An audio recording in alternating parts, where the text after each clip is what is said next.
and we bring in, as always here, when he's not traveling the world of high school in the tri-state, on our friends at Varsity Media on the YouTube channels, OSDB Sports and MLSsoccer.com's Dylan Butler. Dylan Butler, what is up?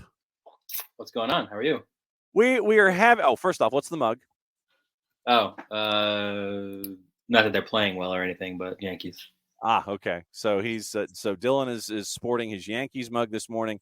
We are getting into a long discussion about All-Star, and a couple of different elements to it. First off, you had the 26 names that were mentioned as you have been anointed All-Star. You know, you hear the magical ding as you're tapped on the shoulder. You look at the names that were put out there. I'm still trying to figure out how Wayne Rooney ended up with 12 names of the 26, and 12 are voted in, 12 are given to Rooney, 2 are given to Commissioner Don Garber. When it came to the list, and we were going over the list this morning, who raised your Dylan Butler eyebrow as to why is this individual here? Who got snubbed? And why is Wayne Rooney getting 12 of the 26? Yeah, I'm not as I feel like anytime there's a list, whether it's like an all-star or I get more sort of involved like with the best 11. Like I get more upset about those, right, than necessarily the all-star. Like it's an exhibition match, so it is what it is. But that being said, of course, your thought immediately goes to oh, that guy made it and this other guy didn't make it. So to that question, couple stood out to me. One was Tyler Miller. Yes. Who it seems like the only highlights that we're seeing lately are like these long chips behind him into the goal. Perhaps that's what they want Arsenal to do. I don't know. Yeah, it would make for some good highlights. But he's a guy I kind of was surprised at, and on the other side of it, a guy who like his resume would say he deserves to be there, but I don't think his play this year is Ricky Pooch. Like, yeah, what has he done this year to warrant him other than just being like a really good player, right? So those to me are like two that immediately stand out. Yeah. For the Tyler Miller part, I'm like, and again, they're not having a great season, but I think Drake Callender has been really, really good. Yeah. For Miami, so that would be a guy I think maybe deserves it ahead of Miller. So that's one right there off the bat. And a few other guys you could go as well for Pooch's position, but like those were two right away that were like, I don't know about that. Like, where's Julian Gressel? Or that's one for me. That is a surprise. Julian Carranza, another one who's a surprise. Ricky Pooch. I mean, are we just catering to large media markets with the Ricky Pooch nod? It's like you want to bring the LA audience in there somewhere. You want to bring the LAG audience in there because you've got Hollingshead and Boanga across town, but Ricky Pooch, yeah, we need somebody from LA Galaxy. Why? Or you like to see him surrounded by really good players. This is what life could be like for Ricky Pooch if he was not currently in Los Angeles. Correct. Yes. Maybe that's what it is. Showcase his abilities there. Well, and back in, we've been going over this the last couple of days. Great for John Gallagher to get tapped for Austin in a situation like this with what he's been able to do defensively. But we went back and referenced our show back in March where we were fed up with All-Star games in general, and Nick Jarrett and I and the Twitch pitch, we fixed the MLS All-Star game Yeah, in like I remember. Yeah. in an hour. So we referenced that show yesterday as a part of all of this. And it's, we have some of our listeners and our viewers here who are fed up with All-Star games in general because they're tired of seeing players getting injured, because you've got a league that wants to treat it seriously, and you bring in a competition that is like, all right, we're showing up, and then all of a sudden it's like, oh, it's a C team. It's like a bunch of kids. And so you want to try to treat this pageantry as seriously as possible, but your opponent comes in and they're like, well, do we get to see Martinelli? He's in a tracksuit, Thomas Partey. Well, if he's here, Martin Odegaard. Well, maybe see tracksuit. But that's always been my problem with, and we spoke about this when we, like, the format that worked for me at least was Liga MX All Stars, MLS All Stars, right? Because there's always going to be competitive play there. Mm-hmm. But with the expansion of Leagues Cup and CONCACAF Champions League and do you risk oversaturation at that point? 100%. But and I know you guys fix it, but then that's the question now. Like, do you go back to what it was? I'm not particularly interested in seeing a European team in their preseason, against MLS guys who are in their midseason, just about, now Leagues Cup is there and they're already playing a ton of matches. So, I don't know. I'm not super excited about it. Yeah. And that's the thing. It's like, if you end up with a player, and the example here in Atlanta is Greg Garza, when the All-Star game was here, Greg gets injured as an All-Star, and you lose time having one of your members of your key back line who's not a part of the idea of wanting to chase a championship. Those kinds of things always hang over folks' heads now because of something like this, and I can understand the negativity that's attached to it. One of the other, I think too, sorry, I didn't mean to cut you off, but I think, like, look, I've been around this league long enough to remember the earlier days when it's sort of like, you need that cachet of whatever that team was. Who was it? I was up in Toronto. Actually, I have it over here somewhere. Here it is, 2008. Oh, there you go. That All-Star game. That was like Fulham, I think. Yeah. Right? Maybe was it Aston Villa? Maybe Fulham. But the Barcelona. But I think I think as a league, MLS has matured beyond that. At least I would hope that it considers itself to be more mature than having to bring in, this big name. And all of a sudden, all the talk in the lead up was, we're looking for respect, as a league. And we want to prove to these guys that we could play with them. Like, no, enough. Focus on yourself and grow your game. You don't have to prop yourself up. And I think this is a big year for that, right? Between another team making the Champions League, the Apple TV deal, so there's more people worldwide watching. Mm-hmm. Leagues Cup is exciting. That'll be more opportunity. But as far as playing a European team in preseason, listen, and that being said, I have to hold my hand up. I'm the guy going to see Newcastle in Philly and Red Bull Arena, right? So, but I also know what I'm going to see, right? Yeah. It's two Premier League teams in preseason and a chance to see my team in person for the first time in a long time. So, pro goalie wars, yes or no? 100% yes.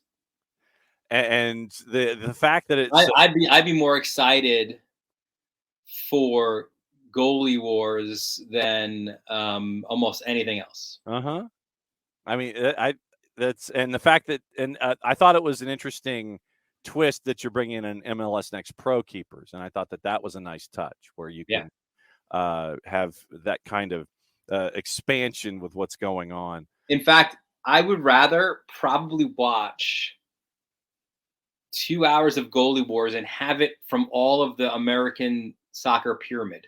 Yeah. Like make it like just moving up the pyramid, like a US Open Cup for goalie wars. Okay. So what you would propose is, now, would you propose almost like a TST goalie wars kind of a thing? Yes. Where like a day of, and it's just like, okay, you start with like 8 or 16 different goalies. The Goalie Wars Open Cup. Ricky Ricardo has named it Goalie Wars Open Cup. Yep. The GWOC, and you have Goalie Wars Open Cup. You start with, say, since they're in season right now, you bring in NPSL keepers. Yeah. And League Two, and you sit there and it's like, all right, well, I don't know if the League Two would be allowed considering the relationship between the USL and. There's obstacles. Yes.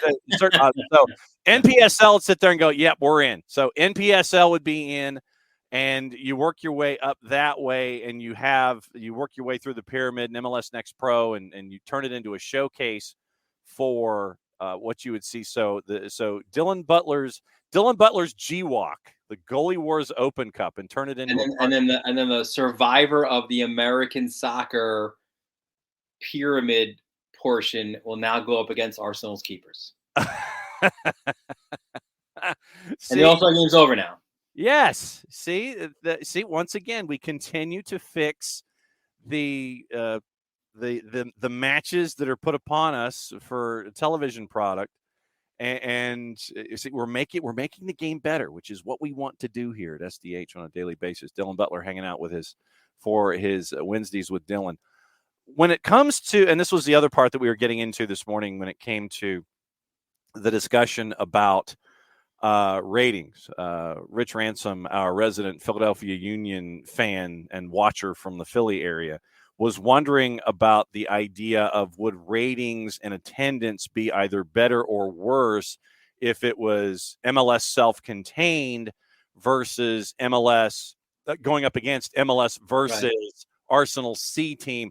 And I made the point that we might be past the idea of ratings as a traditional metric when it comes to soccer, specifically when it comes to these events and competitions, because you're talking about streaming and minutes and cut downs of individual segments and things like that, where a network can say, well, all these different things, where it's not just a live game, it's a live game, watching a replay, watching segments, watching highlights, all these kinds of things. The measurements for the metrics are now probably different for Major League Soccer than anyone else when it comes to the possibilities of what you can take out of an all-star week. I think that's fair. It's hard to put it up against the old Nielsen ratings, right? Of, whatever percentage, or 24 rating and a 32 share. Yeah. for a one-time viewing of insert spectacle here. Right.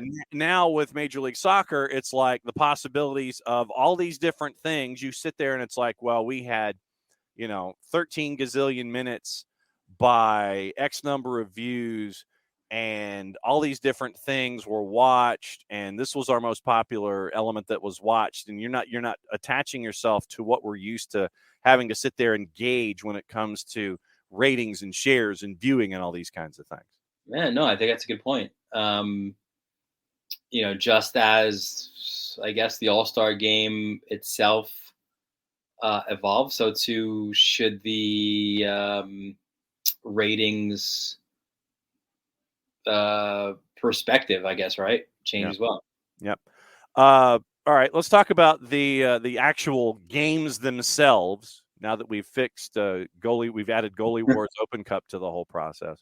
What did you think of the Timu Pukki? We talked about Timu Pukki in opening kickoff. What did you think about the Timu Pukki signing, where Adrian Heath says, "I feel as though we've gotten that goal scorer we've been craving ever since Christian Ramirez left."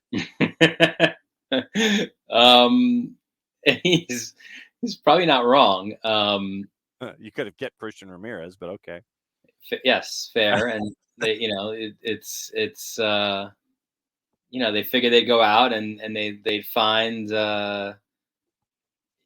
go international market, look for others, and as it turned out, the best was right at home anyway, right? But yeah, I like the signing. It's funny. I was wondering, like, is this part of the of the Messi trickle down? Like, this is Minnesota's answer, right? Like, they So get Timo Puki's the Minnesota Messi, is what you're yeah, saying. right. maybe. And Um, oh, but man. yes, this is a position that they've obviously lacked, and now it's even more important with Reynoso back in, right? So, uh, um, so for sure, I think I'd imagine come what, September, October, he'll feel right at home Yes. with the weather in Minnesota. So, Yes. yeah, on the surface, it looks like a good signing for sure. And the thoughts from our friends in the Twitch pitch is that Minnesota cannot avoid the Scandinavian variant. They can't help themselves. They always go back to it. Robin Lod. Well, and I mean, do you remember the first year that they were in Major League Soccer? And I'm trying to grab that roster really quickly. John Alvabage at keeper. It was Vadim Demidov, league MVP Vadim Demidov at center back. You had Jerome Thiessen, Rasmus Schuler. I'm looking at this roster and I'm going, oh boy. But there were so many folks. I mean, it literally was the Scandinavian variant for Minnesota was something that they started early, and it did not go well early on when it came to. I mean, when you've got Fernando Bob as one of your defensive midfielders, one of the best names, by the way. I think a few things you are, I guess, always true with Minnesota is the Scandinavian part. They will get rid of their young players because apparently they have zero tolerance for any development of young players. Right. And when they win, they play Wonderwall. Those are the three facts I think that follow Minnesota United. Yes. So you end up with the Scandinavian variant with Timo Pukki, Minnesota Messi. Timo Pukki. I thought it was intriguing. Timo Pukki may not necessarily come back and try to help you out defensively. He'll probably hang out more middle third and sit there and go, all right, come on, guys. We're get the ball to Reynoso, please. come on. Yeah, one of those kinds of things.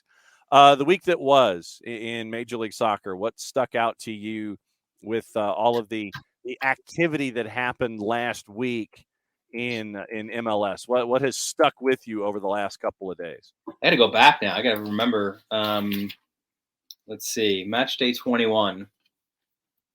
You had some lopsided results, didn't you? Philly pounding Miami. It was Miami. I mean, come on. Yeah, and again, you do wonder, right? Like, we've said it before, Miami's got to get some results before Messi and friends come in. They're not going to be able to go like 12-0, right? Like when they arrive. I mean, yeah, he is, arguably the greatest player of all time, but yes. He's not superhuman. I don't think he's godlike, but he's not God, and I don't think he can rescue a sinking ship if they don't start treading water now. And then I think Red Bull Atlanta.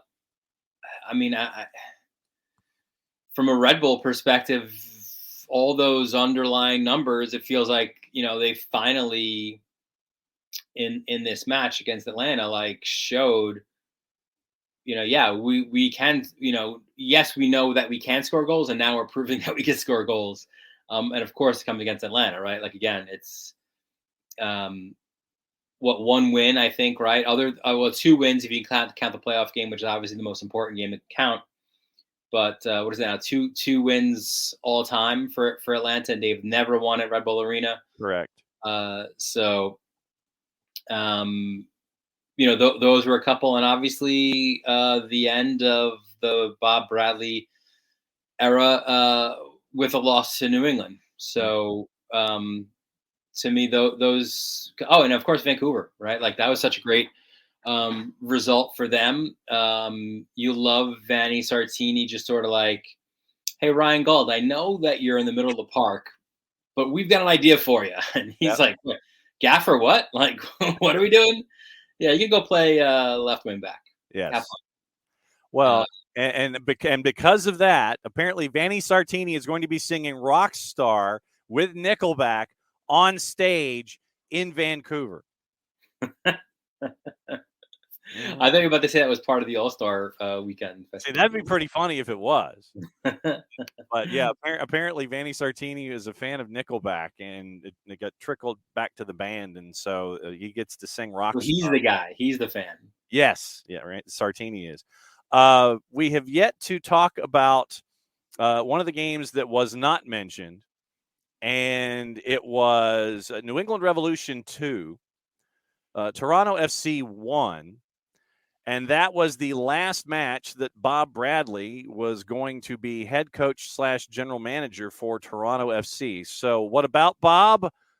Bob is now looking for work. What'd you think? Yeah, I don't. I can't say that anybody's surprised, right? It feels. I mean, it certainly seemed like this was coming. The only question was, when you saw the smoke. And it was from the wildfires in this case, coming from Canada. Right. You wondered, is it salvageable, right? Like, can he repair this relationship with the Italians? Is it? It seemed like there maybe were two factions in their locker room. Could they all get together, sing Kumbaya, and start winning games? Apparently, obviously not. It never happened. So you do feel for Bob Bradley in this case. I mean, regardless of what he did in Toronto, he's a legendary U.S. manager, right? So you feel bad for him. I've whether it was with the U.S. national team or his days here with I think they were the Metro Stars. I think they were Metro Stars at the time. I think they were. In fact, Alexi Lalas was his general manager at the time. He fired Bob Bradley here. So interesting side note there. But I you feel bad for him, but it's the results weren't there. And I don't see any easy fix to it, right? Like you can throw out all these names you want and who's going to be this and who's going to be that. I think they'd be wise not to tie the two positions. I know they just bumped up Jason Hernandez. Yep. They'd be wise not to make it a head coach, sporting director type of situation. But yeah, I mean, I don't know what there isn't an easy fix for what is a really good soccer market. Like I've been up there a ton. It's a great city, one of my favorite cities. They love their soccer. When Toronto FC is doing well, they pack that place. It's an easy draw for players, certainly, right? Like they spend money, but this was your worry, I think, the whole time when you put so much of your money into these two players, and now you've got to build around it. They seem to have addressed a couple of their concerns in the offseason, getting Sean Johnson, getting Matt Hedges, two examples, but yeah, no, it obviously didn't work out. So maybe Bradley got the last salvo in a sense by taking Bernadeschi off. Yeah. Was it at halftime of that match, right? Like, so yeah, no, it's unfortunate for him, and just I guess a bad situation all around. Their loss is the rest of the East's benefit, I guess, because that's at least maybe it seems like right now one team that you're not worrying about trying to battle for one of those playoff spots. Yep. And Fabrizio Romano has come out in the last couple of minutes. Manchester City's Rodolfo Borrell is set to join Austin as sporting director following a 9-year stay with City. Top assistant, former global technical director, is going to sign a multi-year deal. Announcement expected soon. So interesting news out of Austin. Yeah, now they become sort of CFG West, right? Yeah. Started with Claudio Reyna, and now kind of continues as well. So we'll keep an eye on that one. I haven't had the chance to catch up with you about Gold Cup yet. It was 1-1 for the U.S. out of the blocks, and obviously it's not like an A++ roster. How much Gold Cup are you watching? Apparently, our friend Own Goal is making an early run for leading the Golden Boot in the Gold Cup, and it happened in one match last night. Canada couldn't get past Guadeloupe after 90+4 equalizer. Jason Russell Rowe G makes it a 2-2 draw, so Canada doesn't get a win out of the blocks. So, how much Gold Cup are you consuming these days? To be honest, I really haven't. I mean, I did watch the U.S. match, and it's sad for me because it's a tournament that is close to my heart. I spent, maybe 3 or 4 tournaments embedded with the group doing some writing for CONCACAF.com. So I was usually with the U.S. group, but that was like super fun, man. Like I remember, one year I think I started in, I think it was like my barbecue tour. Like I started in Nashville, made my way to, I think, Dallas, and then to Sporting Kansas City. So like I hit all 3 of them. It was, charter flights and nice hotels and all that kind of fun stuff. So, yeah. Sounds like there's a deep dive or a book that could be coming out of this one with travels in CONCACAF. The funny thing is, like, so you do, the charter flights the whole way, and then now your tournament ends, and usually mine ended maybe like semifinals. I don't think, unless it was around here, I made the final because there's only a certain amount of riders you need. So all this fun stuff with the charter flights now ends with the smack in the face of the reality. Like now you're back in a terminal. Now you're waiting at gate 16. You've got the crying babies on the plane. Like it's back to reality for you. Oh, I mean, I was stuck in Newark with the boss. We were trying to get out of town after Bruce Springsteen. Yeah. The boss here in this particular abode, sir. We went up for the Red Bulls match, and because of weather in the Northeast, I had to spend an extra night in Newark. So we had a hotel in the Meadowlands for the extra night before we could leave. And apparently we got out just in time because apparently the weather up there yesterday was nasty. And I would have. You should have let me know. I would have hit you up with a really great Spanish restaurant in Newark in the Iron Bowl. See, okay. Next time I go to Harrison and wait an hour for an Uber because they all change their minds after a match, and you get an Uber driver who's like, "Oh, this is the first time I've ever been here before. This place is nice." Yeah. Who plays here? Yes, exactly. So that was that was an interesting experience, and definitely something that will be a story time with John someday after the statute of limitations expires. What's the latest with you with MLSsoccer.com and OSDB? Yeah, I mean, more of the same. It's a rare, it feels like now, midweek without matches, which ends, I guess, next week, right? 4th of July. Yes. A bunch of matches coming up. And OSDB, we're continuing our preview coverage of the Women's World Cup. So we this past Monday broke down some of the contenders. This upcoming Monday, we'll break down 10 players to watch. And again, I think if you're a regular viewer of women's soccer, names won't be surprising. But, I think these kind of big tournaments bring out the casual viewers as well. So this will sort of help be a viewer's guide for them. And then one last plug at Varsity Media on the YouTube channel that you mentioned before. Yes. Big one on Thursday night. We're doing a college commitment for a 4-star wide receiver / tight end, although I think he'll be more of a tight end in college. KJ Duff, 6'5", 207 out of St. Anthony's, a rising senior.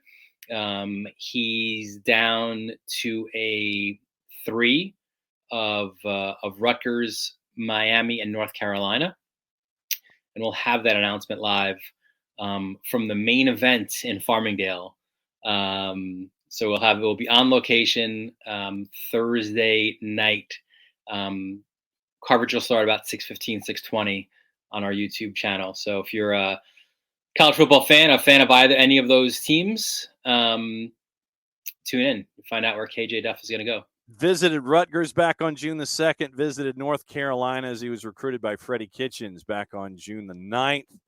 Right now, 6'5", 207 out of Melville, New York. Corey KJ Duff Jr., 3-star, according to our friends at 24/7 Sports. Well, I think 4th rivals, but whatever. I think he just went up to 4 stars. But I've covered the kids couple years now. He's the first freshman to ever play at St. Anthony's. Had a monster. I mean, he had 7 receptions for just over 200 yards and 4 touchdowns in the championship game. Like, this isn't week 2. This is like the biggest game of the year. And he just balled out. Huge target guy, great route runner. So that'll be fun on Thursday night. The number 2 tight end in the state of New York, 4-star in the 24/7 Sports Composite, ranking out at an 89.9%. The number 18 tight end nationally. Yep. Commitment announcement with our friend Dylan Butler. We'll keep an eye on that because A, always B, C Cruton, my friend. And we will catch up with you and the Yankee Mug next week, and you can tell us all about KJ Duff and the recruitment ceremony. Yeah, we'll do.